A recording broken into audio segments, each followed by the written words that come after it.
Went in, sat down initially with the doctor, who's the specialist, and he was very jovial. Oh, I hear you have a bit of pain in your breast and you're still breastfeeding and you're pregnant. So it was kind of a bit like as if to say, it's not going to be anything to worry about, let's just box it off. And then I showed him my breast and sort of the atmosphere changed quite a lot. Everything kind of dropped a little bit. The doctor said, you know, I'm really sorry to tell you, but you have cancer. I was like, okay, what type of breast cancer? He said, it'll be one you've never heard of, it's really rare. It's called inflammatory breast cancer. I was like, oh, I have actually heard of that. This is bad. And he said, we appreciate what your first thoughts are going to be now. And I said, yeah, you know, what's going to happen to my baby? And they said, you know, you can have treatment during pregnancy, but the problem we have with you is you've also tested positive for HER2, which is basically like a hormone that accelerates the growth of cancer cells. And to treat that, which we really need to do urgently, you can't be pregnant to treat it because your baby wouldn't survive.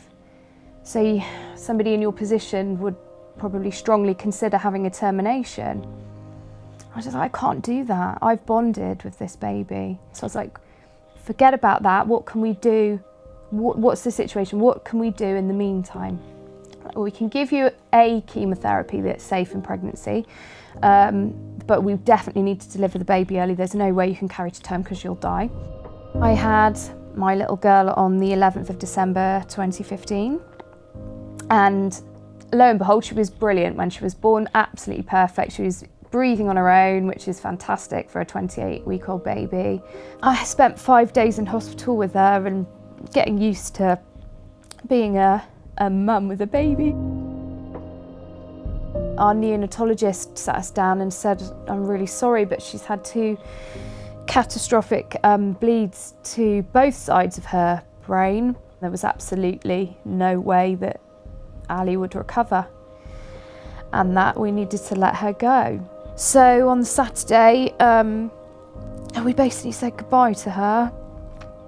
It was the most surreal moment. Horrible. Nobody should ever go through that. Some people would say, oh, she's terminally ill now, she's got 2.5 years to live. I don't look at it like that at all. I just think it's a complete guideline and that I will be here for such a long time because I have my children to live for and I have the memory of my little girl to live for, and I want my boys to have the most amazing childhood they can.